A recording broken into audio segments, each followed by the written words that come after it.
Welcome to Chiro Hustle. Sit back and learn from the greatest influencers in the profession.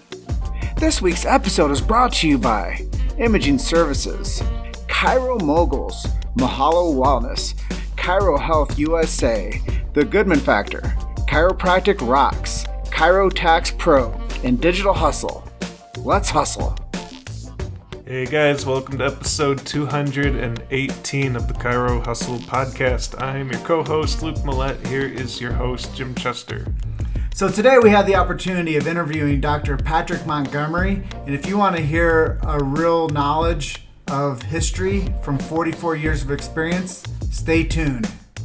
So this is episode 218. Okay. And today we have Patrick Montgomery, and we just want to welcome you onto our show. And you've been in this chiropractic profession for quite some time, 4 decades, and that's super impressive to me. And your journey started in St. Louis at Logan College. And I know there's a lot of people out there who are really going to be interested in your chiropractic story. If you could just share with our audience today a little bit about you and how you got into this beautiful profession of chiropractic, and we'll open up the interview with that. All right. Well, thanks for having me on the show. Actually, I was born into it. My father was a chiropractor, and he had been helped by the power of chiropractic. He was a pro football player when he was a young man. He played for the Pittsburgh Steelers. He's from West Virginia. And a few years after he was playing there, he went back to visit my grandparents, who were dairy farmers in West Virginia. And after dinner, he went out to, as he called it, stretch his legs. And while he was out, he saw some kids, in all small towns play in the streets. And when you have country boys, you have country dogs. And so one of the dogs started getting a little bit rambunctious, started biting the kids. So he separated the dog from the kids, but he also got bit. So when he got home, his uncle, my grandfather's brother, who was an MD, saw the blood and asked him what happened. He says, Dale, there's rabies in these cells. We need to find the dog. But I couldn't find the dog. He says, well, you have to have rabies vaccine. And at that time, it was 14 shots. So he said, okay, fine. So he got the first shot, nothing happened. Second shot, he started noticing some tingling in his fingers. And he had to have all 14. By the 14th shot, he was paralyzed from the neck down and in an iron lung. And he was told, and his parents were told, he's going to die. He was 23 at the time. So he laid in the Wheeling, West Virginia hospital for 6 months on an iron lung, and he's fed. He finally got strong enough they could breathe on his own. So the doctors told him, well, he can lay at home, the same thing as lay here in the hospital. So while they took him home, and the months went by, on a Friday night, he was at home, of course, and my grandparents were out visiting friends, and the radio was on, and a program called Highways to Health came on. It was a 5-minute deal about right before 7 o'clock at night, and it was by a local chiropractor. He talked about what chiropractic was, what it could do, and so forth. So when my grandparents came back, he said, hey, he told them about it. He said, well, Dale, we've taken every doctor this side of Pittsburgh. He said, well, you've never taken me to a chiropractor. So he said, well, tell you what, we'll stay home next week and we'll see if that program came back on. And it did. So they called the doctor, and he said, well, I come by your small town twice a week. I'll stop by and take a look at your boy. So they did, and he examined. He said, well, I can't promise you a thing, but I know what chiropractic can do. So he started adjusting him, and by the end of the month, he could start moving his fingers a little bit. And as the months went by, the adjustments went by twice a week, he had enough power into his body that he could crawl. And the doctor said, what happened to you was a shock to the nervous system. Nowadays, we call it neurotoxins. But he said, well, you have to rebuild your nervous pathways. So move as much as you can. So my grandparents pushed all the furniture in the middle of the room. He crawled around the outside of the room until he couldn't crawl anymore. And picked himself back up and crawled some more. So again, as the months went by, more adjustments. He could start to walk with canes. And finally got the chance to walk without a cane. He always had a step-edge gait. And parts of his body never did work right. And of course, he couldn't play football. So Eli Lilly, the manufacturer of the vaccine, gave him a job as a janitor. But he noticed that unless he kept on getting his adjustments, he started getting weak again. So one day he was visiting his chiropractor. He says, can I stay here to watch what you do? What we call now is shadowing. And So he did, and at the end of the day, he says, what you do doesn't seem to be all that physically demanding. I think I can do this. What does it take to become a chiropractor? And he said, well, I went to a school in New York, but what I use on you is Logan Basic Technique. And I learned that from a guy who just started a school in St. Louis, a guy named H.B. Logan. So he wrote to HB, and HB said, well, this is what the tuition is. You get to stay at the school because they had on-campus housing at the time. They had a cafeteria there, so he'd get his meals. And so he took the train into St. Louis. HB met him at the train station, and he stayed there for the next 3 years. So when he graduated, by that time HB had died. His son was the president, and my dad graduated with the highest grade point of anybody that ever graduated. And so he asked him to stay to teach. Well, about that time, all the World War II veterans are coming home, and they needed more teachers. They needed more space. And the balance of male-female changed dramatically. During the war, it was about 50-50. After the war, it's 95% men and 5% women. So since everybody lived on campus, Vince and Logan decided to start hosting Friday night dances. They asked all the girls in the neighborhood to come dance with these handsome young veterans that were going to become doctors. So there was a man down the street who had 5 daughters and 1 son. He owned a funeral home in St. Louis. So they started coming to the dances. And his youngest daughter fell in love with this dashing new teacher, and they got married. And 5 years later, I was born. So if it wasn't for chiropractic and basic technique, I wouldn't be here right now. So I grew up in a chiropractic family, getting adjusted all the time. If I injured myself, I got adjusted. If I got sick, I got adjusted. To this day, I've never had a shot in my life nor a vaccine. And I just keep getting my adjustments and eating right and all that. So that's the same thing with my kids and my grandkids. So when I was in college, I decided to go to chiropractic college.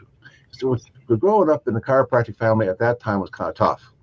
So you might recall that the AMA was telling everybody that chiropractors were quacks and witch doctors, and they ate their children for dinner and that kind of stuff. So I got that even in grade school. One time in 4th grade, the teacher was asking each child, says, so when you get sick, what do you do? Well, it came time for me. I said, well, I get adjusted all the time. She stood up, pointed her finger at me, and you shut up, pulled me out of the classroom, sat me in the hallway for the rest of the day. Well, needless to say, my mother had a few words to say to the principal, but I got to see firsthand what was going on. So when I decided to become a chiropractor, I told my dad about it, and I came up to Logan and took my interview, and I got in, and I graduated 3 years later. At that time, it was a 9-trimester school, and I've been a practicing chiropractor ever since. So I tried to do the same thing my dad did, which was helping people get well, stay well, chiropractic.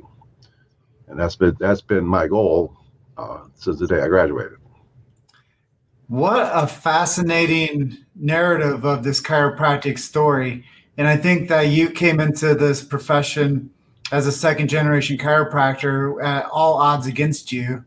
And your dad restored his health through chiropractic with all odds against him. Exactly. And I really believe that that's one of the more sensational things about chiropractic. It's something that's simple. It's not so simple.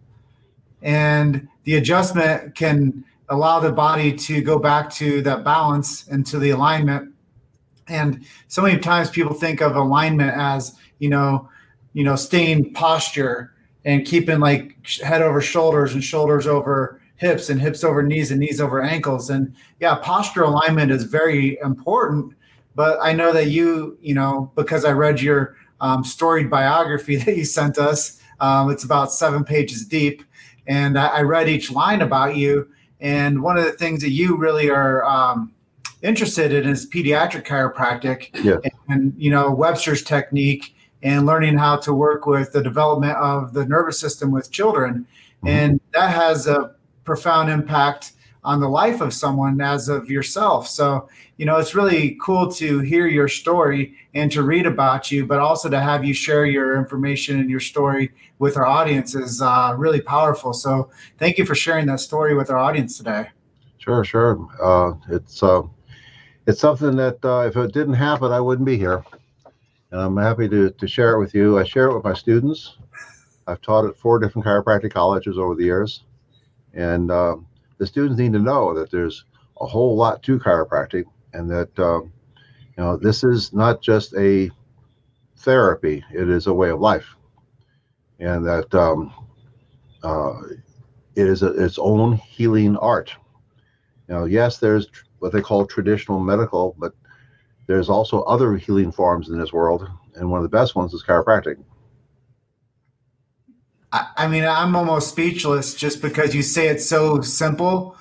And I love the chiropractic conversation. As we had our pre-interview warm-up session, I told you about the work that Luke and I have been doing, and we've talked to quite a few inspirational influencers in the profession over the past 7 years. And it's been really an honor for us to be able to tell these stories and to build this documentation of the chiropractic story to people, like I said, that might not have access to it and might not hear the truth of what you have. And, you being in the academic world, you're sharing that with your student base that eventually go on to start these little pods of clinics across the world, and they go out there and serve their communities with the knowledge that you bestow upon them, which I think is absolutely dynamic for not only you being the educator, but them being the receiver, but now our audience being able to have access to you now as well, where, before we were just Facebook friends, and I said, you know what, I think that this guy has something really to offer. And I didn't know how deep the story was until you sent us your bio, and I had a chance to actually look that over and say, this guy is fascinating. And I know that there's a big story behind what you're doing. And I know you support the big idea, and you want everybody to eventually get checked and adjusted as necessary. So that's brilliant. Well, everyone should, because health comes from within. It doesn't come from without. As BJ says, above, down, and out. And that's the way it really works. In today's chiropractic field, there's many aspects to it. There's many avenues. There's people that are interested in taking care of sports, for instance. There's people that are interested in taking care of the elderly. There's people that are interested in taking care of from a nutritional aspect, and so forth. Thanks, Eric. But the big thing is I've got over 12 certifications in all these different fields, and I did it all to supplement what I do. It's not to replace what I did. There's been a few patients who are during the years that I said, okay, let's just do this. And I found that the results are not nearly as good if you do not include the chiropractic adjustment, the specific chiropractic adjustment. Because chiropractic is only as good as the adjustment is. And the more you study technique, the more you study the philosophy behind the adjustment, the better results you'll get. And the patients that are helped from that will be astounded. So one of the things that you mentioned earlier was your father played pro sports. Yeah. Did you ever go on with any type of athletic excellence? No. In high school, I was the guy with the white socks and the corn-rimmed glasses and the pocket protector. And let's see, I was president of the chess club. In college, I was president of the physics club. I was astrophysics major in college before I decided to go into chiropractic. That was my first bachelor's. And then when I came into chiropractic, I took a second one in human biology. And one of my teachers here interested me in nutrition. The guy was brilliant. He was a DC. He had a double PhD, one in biochemistry and one in nutrition. He blended all that together. And so that's been a big part of my practice. And it's been quite a ride. I've been able to meet some of the top people in our profession.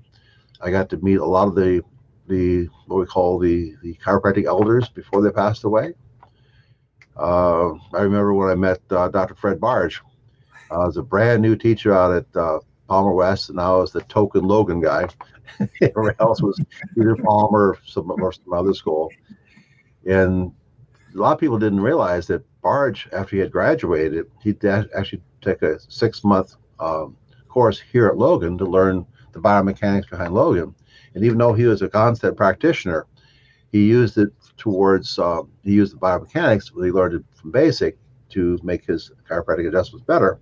And he wrote several good books. One was called Tortipelvis, the other was called Torticollis, and of course, the scoliosis book. Those books are still used today, aspects of them in today's teaching because they're so fundamental. And he came out to push his one book called "Are You the Doctor, Doctor?"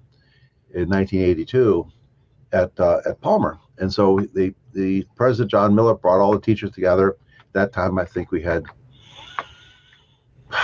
6 full-time teachers and about 16 part-time teachers, and they all sat down and he started talking about the biomechanics of the spine and so forth. And about halfway through it, he says, well, I can see some of you guys don't quite understand it, but tell you what, says, there's one guy in here you need to go talk to, and he'll explain it to you. Right? And he pointed to me. That really blew everybody else away, just because they said they didn't know that Barge had known Benton Logan. In fact, he went through his training while Benton Logan was here, and he was always a big backer of all things chiropractic. Yeah, and what you said, I always pay attention to each thing that you're mentioning to us. And one of the early things that you said to open up this story was your family listened to a radio program. Yes. That aired, that was the real influence to get your father under chiropractic care. Exactly. And see, that's the type of thing that I wish all chiropractors would at least consider doing. Nowadays, we have the great way with like what you're doing with podcasts. A friend of mine has an actual radio station here in St. Louis. He's a chiropractor. He went to school at the same time I did. He and I were classmates, Dr. Rich Cranwell. And he's had a radio show here in St. Louis for 20 years. And we have to get the message out any way we can. And it's called marketing. It's not really advertising. It's marketing. Although, yes, advertising is a part of marketing. Marketing is not advertising. You need to go out and meet people. You can't just sit on your duff inside your office with your sign up there and says, hey, come see me, I'm great. Because no one knows you're there. And no one knows why they should come to see you. So one of the things that I did when I was in practice in California is I took care of a lot of children. I got involved with kids' sports. I couldn't be their coach because I was busy treating patients, but I was their sponsor, which meant I had my name on the back of all their jerseys and on their little flags, and they started coming in for care, and I would do all their pre-participation physicals, make sure they're ready to go. And I found I did things that no other doctor did. I actually looked at their backs, their spines. I looked to see if it made sure that their joints worked. I just listened to their heart, their lungs, and say, okay, you can play. And we caught a few things, which was great. And that way I met the kids, I met the parents. And although you may be on the sideline and you won't be paid for that, when they need someone, they think of you because they know you, they saw you. You become what they call a pillar of the society or the community. They trust you. You need to get involved and you need to do marketing. And like I said, nowadays it's a little bit easier because of the advent of all this media. It's great. I have quite a few Facebook friends I like to keep in contact with. I got about 5,000 people that are my Facebook friends, and vast majority of them are students, former students. Quite a few of them are patients, and I can stay in touch with all of them. Hey, Kevin, how are you? Well, the Dr. Montgomery, the real beautiful thing about what you're mentioning there is the transition of time with marketing, and it's a familiarity thing. And it's back to Napoleon Hill's book, Think and Grow Rich. It's be known, be liked, and be trusted. And when you're a trusted advisor for all things health in your community, and people know that you support the community with your dollars, and you look to the future of athletics, and you want to make sure that you have just a resource for people to know where to go. And I think that that's one of the most important things about the word doctor is the word doctor actually translates to teacher. Yes. And most of these people out there, they just don't know where to go or who to trust for their health concerns. And they trust a system that isn't trained to detect, locate, analyze, and correct vertebral subluxations. Right. They go to the people that are learned and taught toxicology and pharmacology and treatment of disease. And that's a whole different game, and it's a whole different practice of the method of care than what chiropractic does. Chiropractic is basically giving somebody a physical exam, determining what's wrong, and then seeing how you can do the correction through radiology with an x-ray and through an analysis through thermography, and then through a correction with hand or instrument. And that's the real beautiful thing I love about chiropractic is it adds nothing extra into the body. Right. It just simply removes interference. And these are like old quotable BJ Palmer things. And that's what I love so much about the philosophy of chiropractic is that we can now go down the path to say, okay, the things that were said 80 years ago still hold up today. The things that were said 100 years ago still hold up today. And getting you onto our program today is one of those things is we matriculate from chapter to chapter to chapter with what is marketing. Well, it's getting your message out there, but it's not absolutely selling. And what does it mean to be a beacon of or pillar in your society? Well, it means showing up and making yourself available. Right. And these things that you're sharing with us are very deep on wisdom, but it's very basic, kind of like what you talk about, Logan Basic. It's not so difficult to understand, but when it's applied, it really works. Yes. I remember the days when you used to have baseball caps that says chiropractic, it works. I still have one of those. But one of the things that I like to tell my students, because at one time I taught marketing here at the college, and there's internal marketing and external marketing. And right now, during all this COVID, a lot of doctors are not really going out into the field and participating in events because a lot of those events are happening. So therefore, they have to concentrate on their internal marketing. And I still remember the first time I took classes from the late great Jimmy Parker. He had a series of seminars that lasted 4 days. He got a little brown bag. You were called a brown bagger, but his lectures were fascinating. And he said one of the things he said was, when internal marketing, make sure you use your walls. There should be a sign on every wall. Every sign should have something to do with chiropractic and the natural way to health. And then you have your brochures. You talk to your patients about not just them, but, oh, by the way, I just got finished seeing a couple of kids. And, oh, you take care of kids too? Because when a patient comes in and you're helping them, they know you can help them with their headache, but they don't know that you're helping them. They're helping another patient with their dysmenorrhea, or they're not helping another patient with their the stiffness in their back, or their inability to get pregnant, for women, and those type of things. And it is the chiropractor's attention to detail that's so much different than all the other types of healthcare practitioners. We look at the minutia because sometimes it's the minutia that's where the problem is. And by paying close attention to that, by fixing the cause of the problem, the disease then corrects itself. The body heals itself. That's the only way the body heals. So can you tell us maybe some of your mantras that you live your life by, and also maybe some of your favorite motivational quotes? Well, one of the big ones, and I still have it over my desk, and it's very, very simple. And when you're in your private practice, remember, you are your business. There's the doctor business, or should I say the doctor and the altruistic, and then there's business. If you don't take care of the business, you can't be the treating doctor. So therefore, anything that's going to happen, you have to make it happen.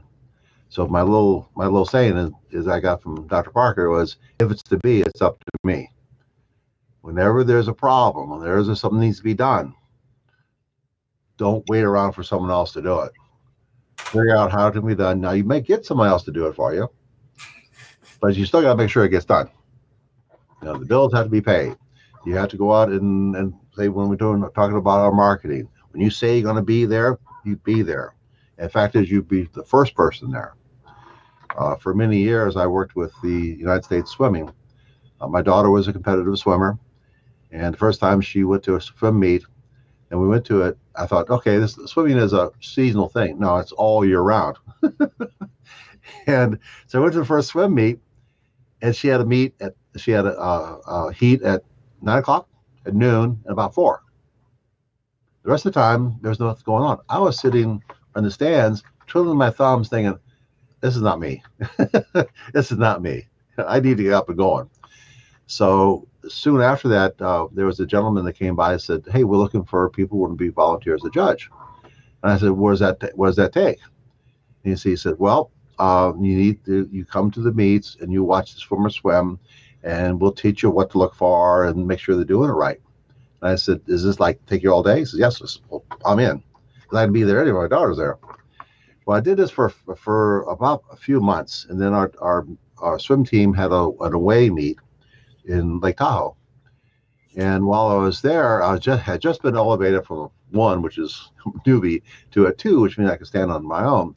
But I was afraid I was missing things. All of a sudden, the same guy who was one of the other judges came up and says, oh, by the way, the referee wants to talk to you. I was going, oh, my God, look. So I went over to her, and she was a nice little lady. She's about 5'2" and about 250 pounds. And her name was Annalise. And she says, oh, you're that chiropractor. And I go, I guess. Why? So, well, I know you're not working, but I kind of hurt myself about 6 months ago. I rented one of those Jane Fonda tapes, and I was trying to do these exercises, and I hurt myself. And I went to my MD, and he couldn't do anything. And they went to a couple of PTs. They couldn't do anything. Finally, they talking about surgery. I said, surgery on what? She said, that's what I said. And she said, would you please don't help me with this? I said, sure. Yeah, I don't mind. So you're a chiropractor 24/7, right? So we went into one of the adjacent rooms. I checked her and I asked her what's going on. She says, well, every time I take a deep breath, it hurts. Or anybody who studied chiropractic, first thing goes, ding, rib subluxation, right? And the pain was wrapped around her side. She couldn't breathe. So I said, okay, let's see what we can do. So we cleaned off just a plain table. I put it on the table and I adjusted her. And it goes, pow! And she goes, ah! And I go, oh, God, I broke her. So she gets up and she goes, oh, that's so much better. Oh, it's so much better. So later on the day, she came up to me and said, my husband and I would like to invite you and your wife out to dinner at Harrah's. We're going to be a couple other couples there, but would you come? I said, sure. So we arranged for a babysitter, and we went there, and there was 2 other couples sitting with them. We were about to had the whole place to ourselves. We walked up, we sat down, and she introduced everybody by first name. While they were talking, I started to realize they were all talking about swimming, which they are, right? Well, I didn't realize until later that Annalise Eckert, the vice chairman of United States Swimming, and the guy who she introduced me to, a guy named John, was John Troop, who was the head of the USOC medical team. And she's saying that, she's talking, she says, John, how many chiropractors do you have on your team? Well, we have 6, and I got a couple in Florida, a couple in Indiana, and one in California. He says, well, I want to recommend Dr. Montgomery. He really knows what he's doing, blah, blah, blah, blah, blah, right? That results speak, right? So he then introduced him who he really was, and he gave me his card. So I went out to Colorado Springs and went through the training there, and I started helping at swim meets. And eventually, I was the 6th chiropractor on the U.S. Swimming Sports Medicine Network. We now have 357 chiropractors. In fact, Bill Monroe was the head of the medical team, even though he's a chiropractor, had the medical team at Colorado Springs until just recently. And it's all because we get results. And all we have is these to use and this to use. And as long as you keep that in mind, you'll do great. So I've been involved with United States Swimming. I've been their safety chair for years, and it's opened up a lot of doors, I think, to chiropractic. So this is what you do. You get involved, in other words. Make a long story short, you get involved. So how do you think the world would change if every person on the planet got adjusted regularly? It reminds me of, I had an old couple as was one of my very first patients. I graduated when I was 23 years old. And I grew a beard to make me look older, just like BJ did. When BJ graduated, he was 18, man. He had no beard. He looked like he was 12.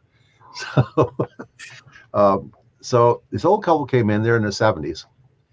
And at that time, I took full spine x-rays on all my patients, and I still do with most of them. So I took these x-rays, I looked at their spines, and I go, holy cow. There was not one evidence of arthritis in their back. All their joints were fine. They had full range of motion. They're feeling good. And I asked them about it. Well, we've been adjusted since we were kids. And we get adjusted about once a week or once every 2 weeks. That's one of the promises of chiropractic. You start with getting adjusted at a very young age. As the twig is bent, so grows the tree. You keep that twig straight, and that tree will grow nice and strong. But it needs maintenance.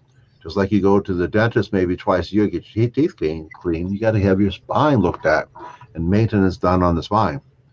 And within that spine is the lifeline of the body, the nervous system. So when I saw that, I think if everyone got adjusted all their lives, we'd have a whole lot less chronic pain. There would be no such thing as an opioid crisis. Everyone would be much healthier. Like I said, health comes from within, not from without. Reggie Gold had a really great story one time I heard when I was a student. He says, do you think that when you get a bad cut, that you go wash it out and put some Neosporin on it and put a Band-Aid on it, maybe sew it up, maybe go to the MD and get a shot, and you take your Band-Aid off 3 weeks later. Look, it's all healed. It was the washing it out, the Neosporin, the shot that healed it. You really think that?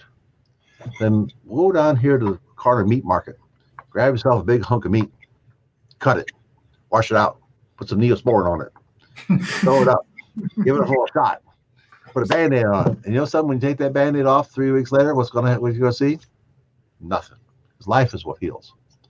And what chiropractic does is it removes the interference of that life force so the body can heal itself.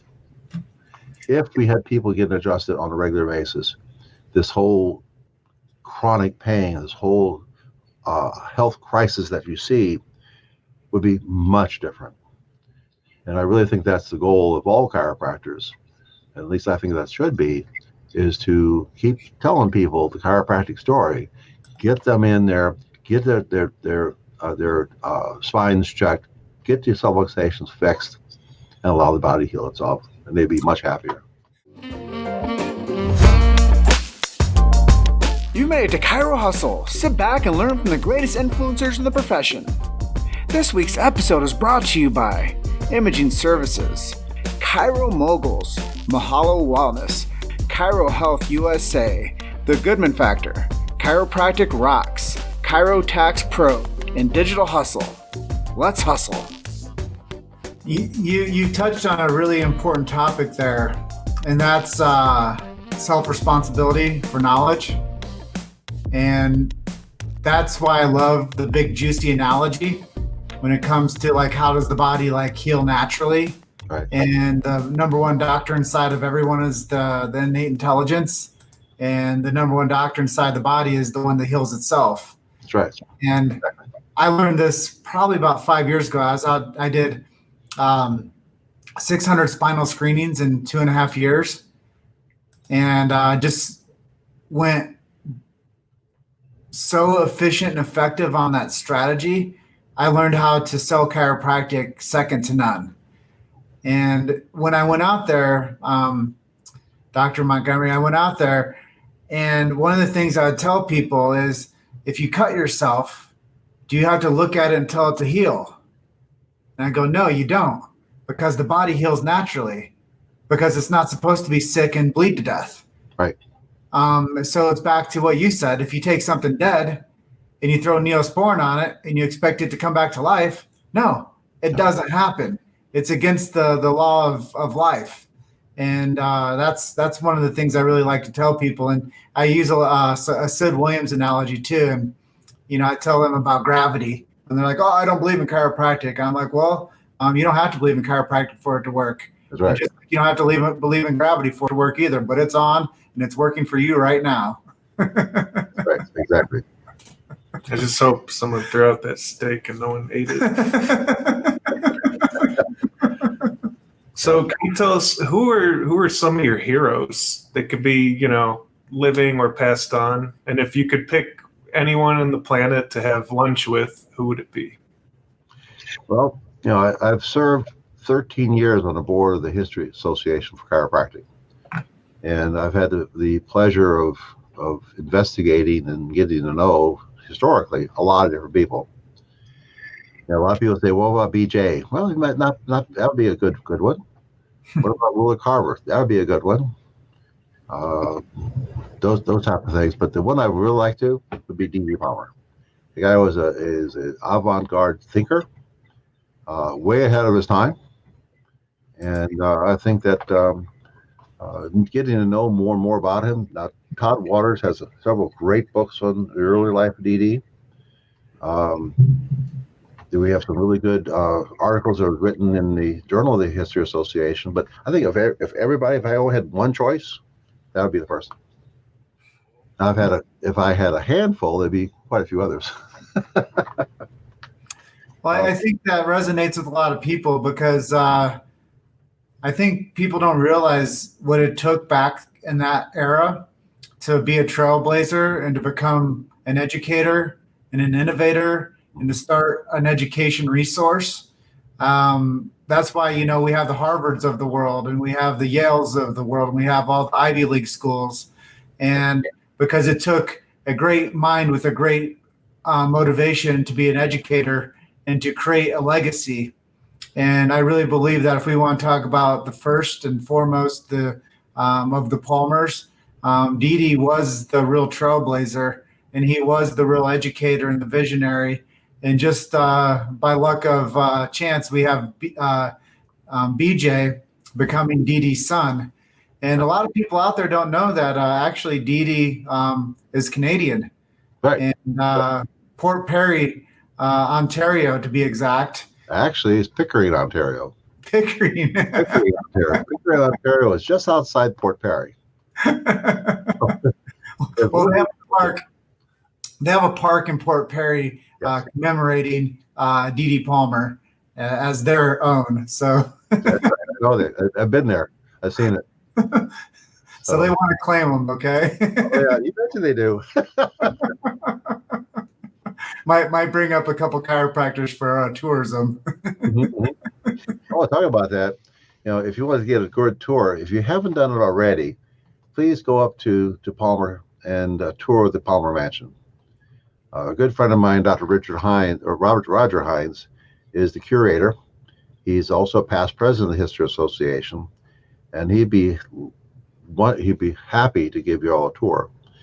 Now, Dr. Alana Collender was the previous curator, and her charge was to restore the mansion. And she would give a free tour to the first floor, but he had to be in the graduating class at Palmer. She wouldn't let anybody upstairs to the second and third floor unless you did one of two things. You either paid $100 or gave 4 hours of your time helping her to renovate. When Dr. Reekman became the president, this is funny. When he became the president, and I went to Dr. Reekman's second wedding when he got married out in California. But when he went there to have the tour, he wanted to go upstairs. And Alana looked right at him and says, $100, please, or 4 hours of your time. Well, I'm the president of Palmer. I says, I don't care. I'm the curator. It's my job. Guess what? You paid $100. So Alana now is retired. She's a wonderful person, and she's enjoying her playing with her grandkids now. Yeah, I had the opportunity of meeting her a couple times and touring the BJ or the mansion there. Oh, And fantastic. yeah, I did not go to the second and third floor. So when There I you go back to Palmerland, Yep. damn it, I'm going to second and third floor, and I'll whip out my crisp $100 bill Excellent. and say I'm going to the top of the moon tower. You know what? That's where BJ used to smoke his cigars. Well, maybe Luke and I will stick around and renovate for 8 hours. Just put on some gloves. Sounds like fun. So earlier you were talking about the types of marketing that work and what chiropractors should be doing, but do you have any marketing that you've tried in the past that didn't work at all and you'd never try it again? Yes. One that did not work for me. Now, a buddy of mine, he does it. He gets all kinds of new patients, but me, no. That was when a person first becomes your patient. A lot of doctors say, "I want you to come to what used to be called a lay lecture," and then it'll get the big story. Everyone's got to come. You'll be there for an hour and all that kind of stuff, right? That never worked for me. It just didn't. I guess I'm not that type of a presenter.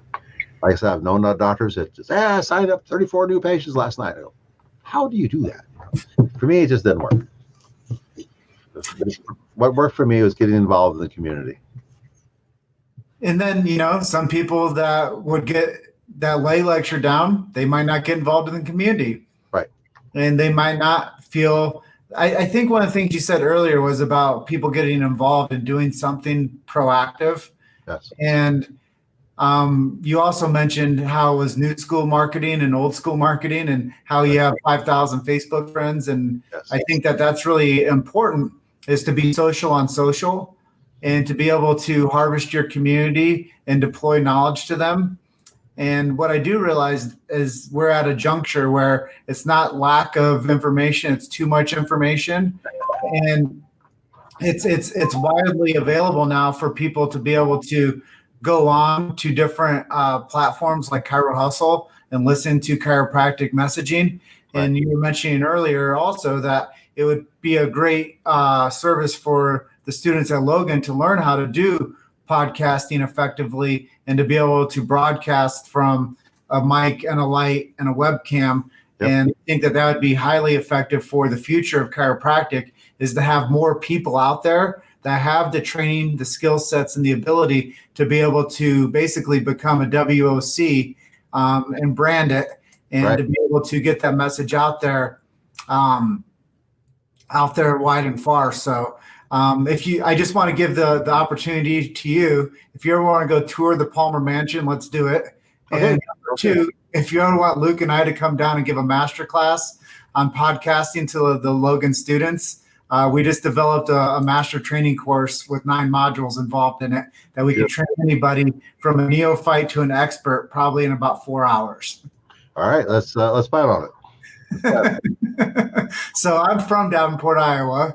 Mm-hmm. So I'll give you the real tour of Davenport, Iowa. Sounds great. I'm looking forward to it. And then when we come to St. Louis, you'll give us the real tour of St. Louis, and we'll learn what it's like to be in the real Lou. All right, that sounds good. I think you'll have a good time. So can you tell us a little bit of advice that you might give to a struggling chiropractic student? And should they choose their schools based on geographic location? Oh, that's a good question. Well, as I mentioned before, I've taught at 4 colleges. One of the colleges I taught where it's at has gone a tremendous change. When I first started teaching at Palmer West, that was in 1980, is right after Palmer took over the old Northern California College. And at that time, I thought it was expensive. I went from a 3-bedroom townhouse for $375 a month to a 1-bedroom efficiency for $600. But then I thought that was expensive. No. We started the school in a little bitty closed down elementary school. First thing we had to do was raise all the water fountains. And after it really developed, was doing very well, it was growing, the school had to move. So they moved in different areas of San Jose, right on First and Tasman. And there, right after we moved in there, they built these apartments across Pasman. Real nice apartments. And at that time, the 2-bedroom apartment was $800 a month. Well, today, most of the students have to go to school with student loans. And part of that student loan has to do with living expenses. Well, that same apartment now is $3,500 a month. Now, I've been to a lot of schools. I taught at 4, but I've been to most of the other schools. I know the teachers there real well. I know a lot of the presidents and so forth. And almost every chiropractic college does a great job of teaching. Yes, some have a more specialty in this or that or the other, maybe a little more emphasis in this and that and the other, but the basic teaching is pretty much the same. Philosophy is different, but teaching is about the same. Now, if you're a student and you're going to decide where do I want to go to school, and knowing that you have to repay these loans. For instance, here in St. Louis, right now, you can share a 2-bedroom apartment for about $550 per month. You're going to be at school for, I believe it's 40 months. So times that by the $500. Now do that same thing, times that by $3,500. Look at the difference, what you're going to owe for approximately the same type of education. I had a long talk with both Dr. Bill Meeker, who's the president of Palmer West, and Carl Cleveland, who's an old family friend. And this is one of the reasons why the colleges in California, their enrollment has dipped as things have gone up. At one time, Palmer West had 800 students. They're doing okay, but the thing about it is most of the students now are from there. They have come from someplace else, take student loans in order to live there. That's really, I think, is the biggest thing you need to consider. Outside of that, the next thing, of course, is the thrust of the school. There's been 3 colleges that were founded by great leaders who had a following.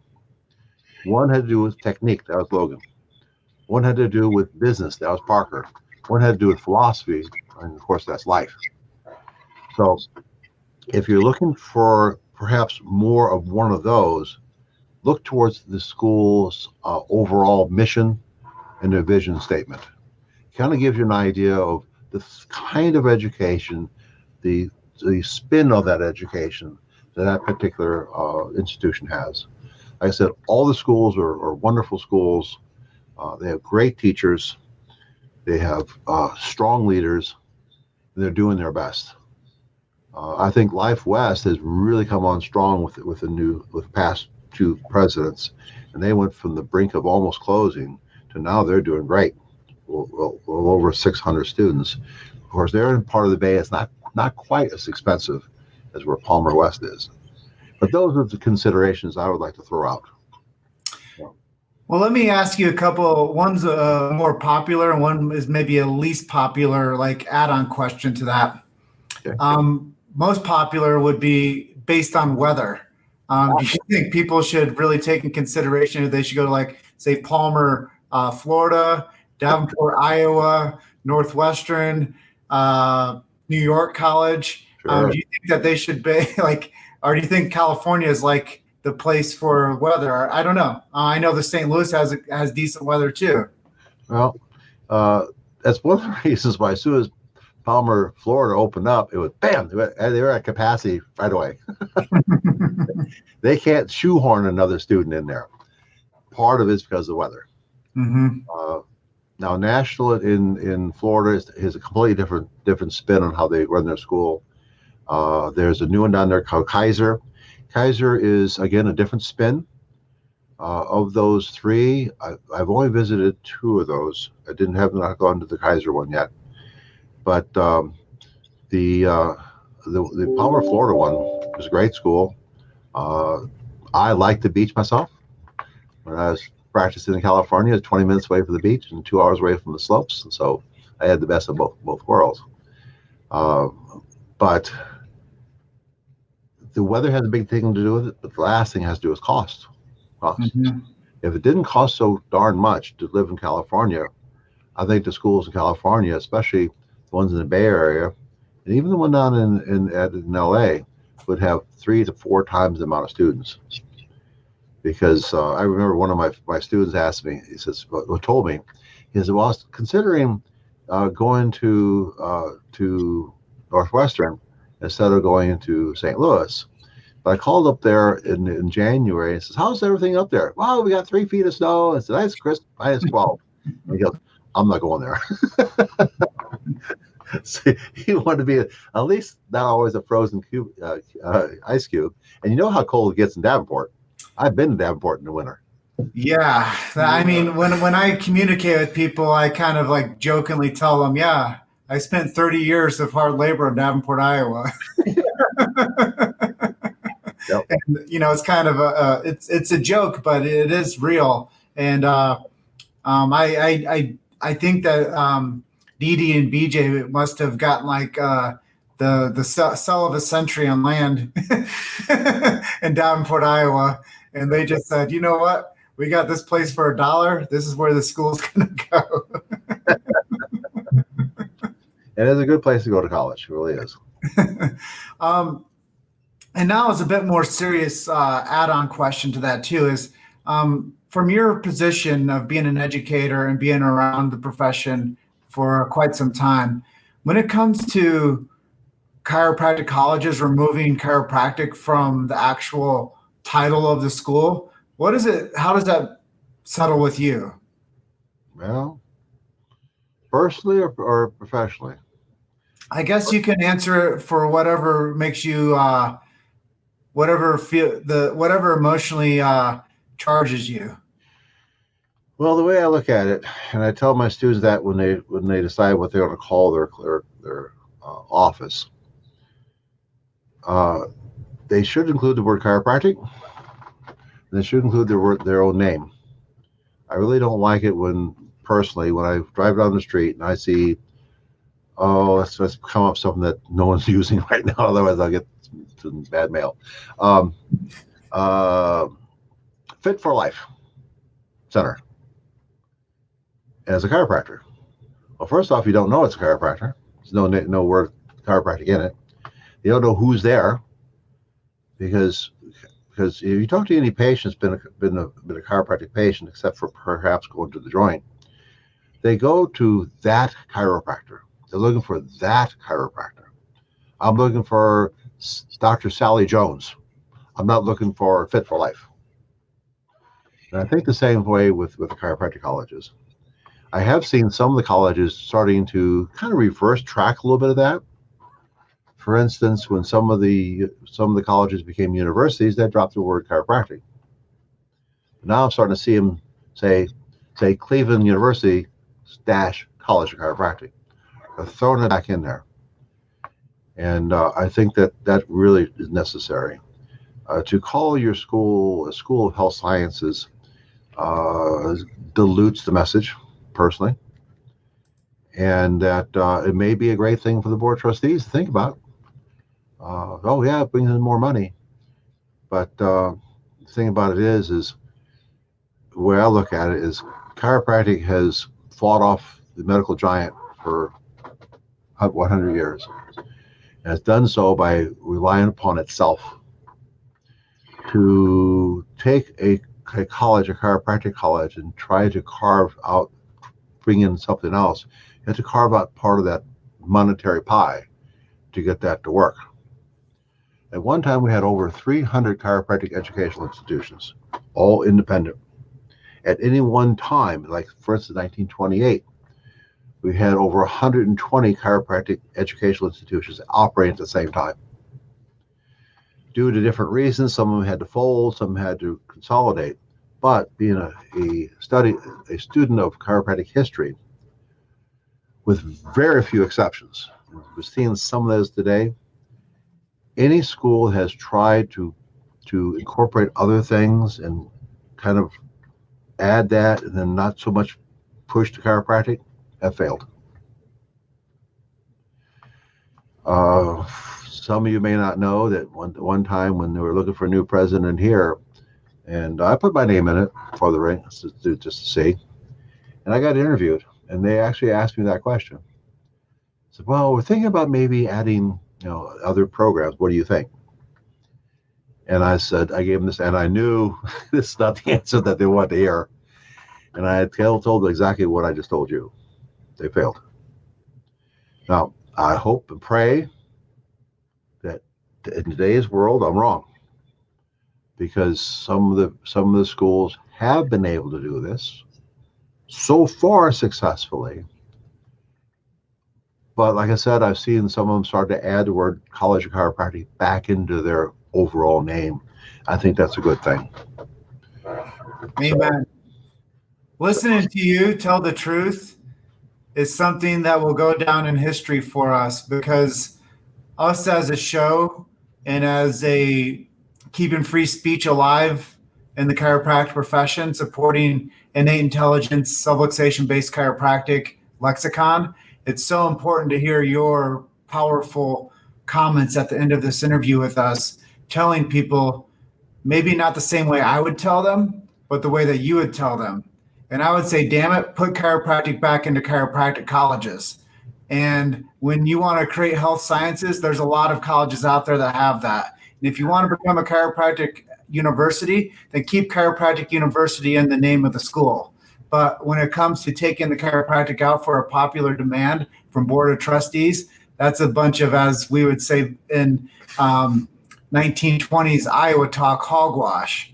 And I think that when we think about where the profession's going, if we don't add chiropractic back into the chiropractic education and we want to make these people medipractors, then we're going to make the profession less chiropractic long term.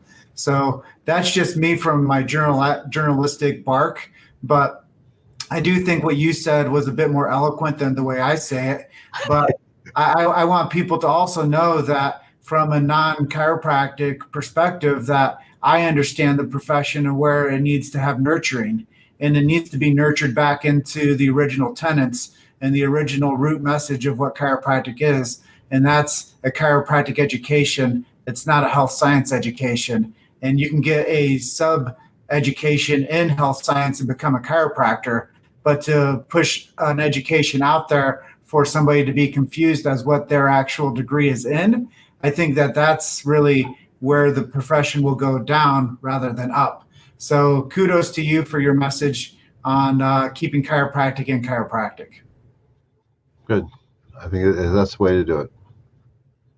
So as we start to wrap up this interview, tell us a little bit about yourself personally. What do you do for fun? What do you like to read? What do you listen to? Well, as I mentioned before, I'm kind of a chiro history geek. And so I like collecting old chiropractic texts, and I like to see the new ones that are coming out, and I read them. It gives me a different perspective sometimes, a fuller perspective on some ideas. I've already mentioned Todd Waters' is great work, but there's a few other ones that I need to say. Rob Sidon has put out an excellent book on chiropractic philosophy. There's another book that's called 33, which of course has to do with the 33 principles of chiropractic. I think every chiropractor should read that. Let's see. Besides that, I live in more of the country nowadays. I live in the forest outside St. Louis, and so when I'm not inside reading or at least reading some type of history, whether it be chiropractic or others, I'm out there taking care of the farm. I got 4 acres, and I have about 500 trees of different kinds, and so I'm out there with my grandkids, and so that's what keeps me busy. Leaf blowing, especially right now. Lots of leaf blowing. I'm also the faculty advisor for the Pi Kappa Chi chiropractic fraternity here in St. Louis. And for those who don't know, Pi Kappa Chi was started by Dave Palmer, BJ's son, and I'm real pleased to be their faculty advisor here at the college. And I have them come out for bonfires. I have a fire pit that's 11 foot wide and 8.5 foot deep. Wow. And by the time the evening is really winding up, that fire is 16 to 18 feet high. And so we have good talks. I've started a thing here called the Fireside Chats, which they help sponsor. I've been doing that since 2005. And we talk about all different kinds of subjects in chiropractic. Sometimes it's philosophy, sometimes it's marketing. Sometimes it's just plain chiropractic philosophy and why it's so important. There's three things in chiropractic. There's the art, which is learning how to do it and do it right. There's the science, which I think is just as important. Why does it work? And then the other one is philosophy. Why do we do what we do? And those three things are just as important as any of the three. So if you keep that little triangle working, philosophy, art, and science, your head will be on straight, and you'll be able to help thousands of patients. So thanks again for having me on here. If there's any other thing I can talk about, as my students will tell you, I can talk for a long time. What are some websites people can go to if they want to learn more about you? Well, you can go on the historyofchiropractic.org, which is the official website for the Association for the History of Chiropractic. That's a great one. Their Facebook page has actually more people on it than we have members.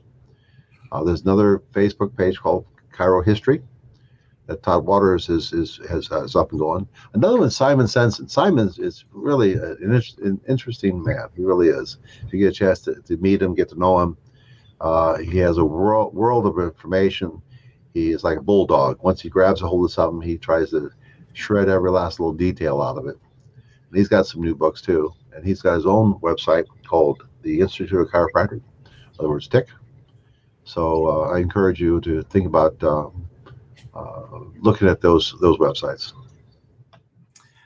Well, Dr. Montgomery, it's been such an honor to have you onto our show today, and looking forward to the future with you, part of our group.